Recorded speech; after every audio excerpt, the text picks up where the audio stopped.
സുബഹിൽ ഇനി ഒരു സുബ്ഹാനല്ലാഹ് എല്ലാം കഴിയോ? സുബ്ഹാനല്ലാഹ് ഒരു സുബ് രണ്ടക്ഷരം എല്ലാം കഴിയോ? ഒരു വിരലെടുക്കാൻ കഴിയോ? അത് ലാസ്റ്റ് ശ്വാസം വരെയല്ലേ ഉള്ളൂ.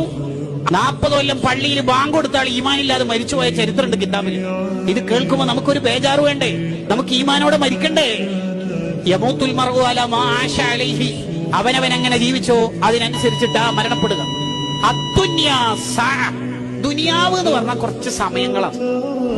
ഫജ്അൽഹാ ത്വഅ, ആ സമയത്തിനൊക്കെ മോനെ നീ ഇബാദത്താക്കി മാറ്റണം. ഒരാൾക്കും മശ്റയിൽ പോയിട്ട് പറയാൻ കഴിയൂല എന്ത് 24 മണിക്കൂർ കിട്ടി എന്നുള്ളതൊക്കെ എന്താ ചെയ്യേണ്ടത് അങ്ങനെയൊക്കെ പറയുകയോ. ഈ 24 മണിക്കൂറിന്റെ ഉള്ളിൽ എന്താ ചെയ്യേണ്ടത് ഒരു പിടുത്തം കിട്ടിയില്ല. അങ്ങനെ ആർക്കെങ്കിലും പറയുകയോ മശ്റയില്? എന്തെല്ലാം ഓപ്ഷൻ ഉണ്ട്. സ്വലാത്തുണ്ട്, ദിക്റുണ്ട്, ഖുർആനോത്തുണ്ട്. ഒരു സുബ്ഹാനല്ലാഹ്ന്റെ സമയം പോലും നമ്മൾ ആഖിറത്തിൽ ചെലവഴിക്കാത്തവരായി മാറരുതെന്ന് കിതാബുകളിൽ കാണും.